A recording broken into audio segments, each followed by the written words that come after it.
O Senhor esteja convosco. Ele está no meio de nós. Proclamação do Evangelho de Jesus Cristo segundo João. Glória a vós, Senhor. Naquele tempo, perto da cruz de Jesus, permaneciam de pé sua mãe, a irmã de sua mãe, Maria, mulher de Cleófas, e Maria Madalena. Jesus, então, vendo sua mãe e perto dela o discípulo a quem amava, disse à sua mãe: Mulher, eis o seu filho. Depois disse ao discípulo: Eis a sua mãe. E a partir desta hora, o discípulo a acolheu junto a si. Palavra da salvação. Glória a vós, Senhor.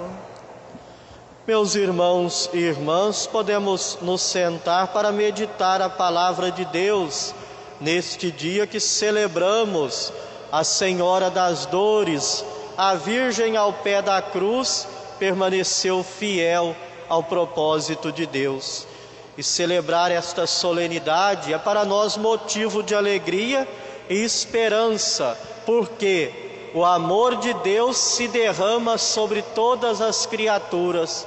De fato, olhando para a vida de Maria, nós percebemos que Deus se lembra dos pobres, que Deus se lembra dos humildes, que Deus se lembra de todos nós porque nos ama, porque Maria foi a humilde serva do Senhor.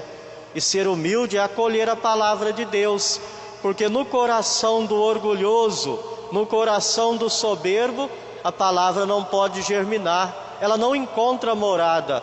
E somente num coração vazio, despojado de nada, a graça de Deus pode atuar. E por isso seu amor derrama de todas as maneiras na nossa vida.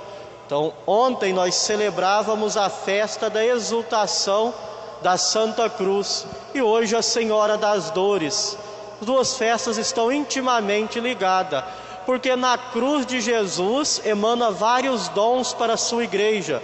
Na cruz de Jesus nasce a Eucaristia e o batismo, sacramentos para a nossa salvação. Mas um dos maiores dons da cruz é Maria. Por quê? Deus nos dá Maria como mãe e ela nos assume e assume a igreja. Então, olhando e celebrando essa solenidade, nós percebemos como Deus ama o seu povo.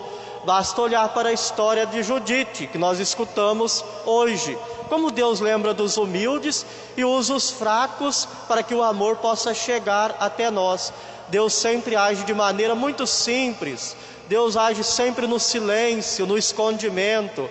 Não são as grandes teofanias, as grandes manifestações que revela Deus, mas nós vamos percebendo o agir de Deus nos gestos simples e concretos da vida.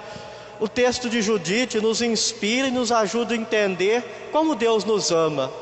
Para entender o contexto da leitura que nós escutamos hoje, nós precisamos dar uma breve passada na história de Judite. Nós sabemos que o povo de Israel, formado na libertação de Moisés, foram até a terra prometida para construir ali a sua história com Deus. No entanto, a terra da Palestina ela sempre foi muito visada pelos grandes impérios. Por lá passaram impérios babilônicos, assírios e tantos outros, visando então oprimir e suprimir o povo.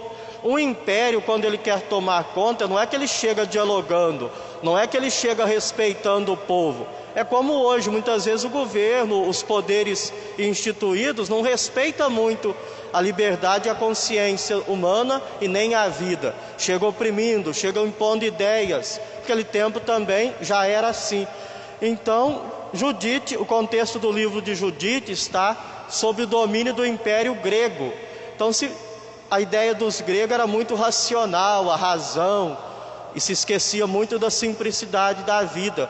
No entanto, Judite estava preocupada com o povo. Como defender aquele povo da mão dos opressores, da mão daqueles que querem matar, da mão daqueles que querem ferir a dignidade. Ela olha e diz: olha, eu sou uma mulher, sou fraca. E o império, eles vêm com todo o poder, com um exército forte, com armas. E o povo de Israel não tinha exército. O povo de Israel não tinha como se defender das mãos dos opressores. Então Judite toma uma decisão. Não toma uma decisão, ela reflete e pensa: o que eu vou fazer? Sou fraca, sou mulher, não tenho exército. Como sair? Ela se lembra de Deus e se ajoelha. É um ensinamento para nós. Diante das dificuldades, diante da opressão, diante da perseguição, o que nós devemos fazer? Não tomar a primeira decisão, quando às vezes tudo está parecendo muito difícil. É preciso rezar, parar e pedir o auxílio de Deus. Deus se lembra sempre do seu povo e não desesperar, como Maria, ela não se desespera. E Judite, querendo defender o povo, primeira atitude que nós aprendemos, oração. Há uma canção do padre Zezinho que diz: rezar costuma fazer bem. De fato, rezar costuma fazer bem, porque quem reza não perde a esperança. Quem reza consegue alcançar de Deus inúmeros benefícios, embora seja demorado às vezes, porque o tempo de Deus não é o nosso. Nós somos muito apressados. Então, rezar diante das dificuldades. E depois da oração vem a inspiração. Segunda atitude de Judite, vem a inspiração, porque a oração nos leva à ação. Então o que Judite pensa depois de ter rezado? Exército eu não tenho, força eu não tenho, sou mulher, não sei guerrear, não sei apanhar armas. O que eu vou fazer? Então ela diz: eu vou usar a inteligência e a beleza para seduzir o comandante e assim defender o meu povo. E isso ela faz. Veja, na oração vem a inspiração. Às vezes, quando estamos agoniados, sem saber o que fazer, parar e rezar vai nos ajudar a discernir quais as decisões e atitudes tomar. Fez Judite em defesa do povo. Então, quando chega o comandante, o exército, Judite, com sua beleza e inteligência, ela entra na tenda onde estava o comandante, o seduz, o embriaga e depois, com um punhal, corta a sua cabeça, coloca num saco e apresenta o povo. Aqui nós não estamos defendendo violência, não. Aqui nós estamos falando como Deus usa os fracos para salvar os pequenos. Veja, uma mulher indefesa, um povo indefeso que não tinha poder, ganha a vitória. Por quê? Pela oração e pela confiança em Deus. É Deus que age na vida de Judite, é Deus que age na vida do seu povo. Então assim eles vencem e podem continuar vivendo, porque o povo só queria viver, o povo só quer trabalhar, como hoje. Nosso povo só quer ter direito à comida, o nosso povo só quer ter direito a uma vida digna, e ninguém pode roubar isso, e Deus não quer isso.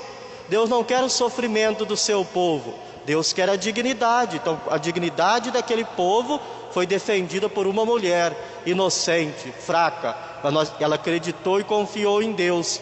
Então esse texto que nós escutamos hoje é uma ação de graças a Deus que atua na vida do seu povo. Então Judite, veja a humildade, ela não traz para si os benefícios, ela reconhece que é Deus quem atuou, é Deus quem libertou o povo. Às vezes nós também precisamos reconhecer as maravilhas que Deus opera, as maravilhas que Deus faz em favor do seu povo. Então, uma mulher defende a dignidade do seu povo e traz a vitória. Depois, Maria, o Antigo Testamento, muitas mulheres são sinais de Deus, mas Maria é aquela que, acolhendo o chamado de Deus, defende a vida, defende a dignidade, porque Maria não precisou usar tanto da inteligência, da astúcia, nem seduzir ninguém. Primeiro ela atraiu a Deus com sua beleza, mas uma beleza interior, com sua humildade e disposição. Então, indo para o Evangelho de São João, que nós escutamos, duas características devem nos chamar a atenção na figura de Maria. São João faz questão de relatar que perto da cruz de Jesus permaneciam de pé sua mãe. Então Maria, a fiel discípula que disse sim lá na Anunciação, ela permanece fiel até a cruz, não obstante os sofrimentos. Quando ela vai, uma das dores, Simeão profetiza: uma espada de dor transpassará a sua alma. E de fato as espadas são as chagas do amor. O que Jesus Cristo sofreu no corpo, o que Jesus Cristo sofreu no físico, Maria sofreu no coração. Ela não sente a dor fisicamente, mas ela compadece da dor do filho no seu coração. Então Maria está perto da cruz. Quem fica perto da cruz não desespera, pode sim sofrer. Às vezes vem a morte de um ente querido, às vezes vem as perseguições no matrimônio, às vezes vem as perseguições na própria igreja, na própria vida religiosa. E se nós não permanecermos fiéis ao projeto de Deus, tendemos a desistir, desesperar. Então é preciso estar perto da cruz para não desistir e reconhecer que Deus age. Depois o verbo permanecer. Maria permaneceu fiel. Nós devemos permanecer fiel ao sim que nós prometemos. E ela permanece fiel ao projeto de Deus. Então quem está perto da cruz não se desespera. E quem permanece, porque é mais do que ficar, é o permanecer, é estar com. Então Maria estava com, sentindo as dores do filho. Nós precisamos estar perto da cruz para permanecer junto aos sofrimentos da sociedade de hoje, como Judite. Ela não abandonou o seu povo. Às vezes hoje se diz: a igreja não tem que pensar nos pobres, deixa os pobres. Não, a igreja precisa permanecer junto às cruzes da humanidade de hoje, as cruzes, os sofrimentos, para dar consolo e libertação. Então, esses dois verbos devem ficar para nós: estar com Jesus e permanecer nele. E depois Cristo, São Paulo vai dizer que é a cabeça da igreja. Lá Judite apresenta uma cabeça como sinal da vitória e ação de Deus. Cristo é a própria cabeça que nos dá a vida, na liberdade e no amor. Então, celebrando esta solenidade, nós reconhecemos a grande atuação de Deus no meio dos pequenos, dos pobres, dos humildes. E quem se deixa conduzir por Deus, quem está perto da cruz, quem permanece, pode vir qualquer tempestade, não cai, permanece de pé. Que Maria nos ajude a permanecer de pé e assumir os sofrimentos como causa também da nossa redenção, como participação nos mistérios de nosso Senhor Jesus Cristo. Louvado seja nosso Senhor Jesus Cristo. Creio em Deus Pai.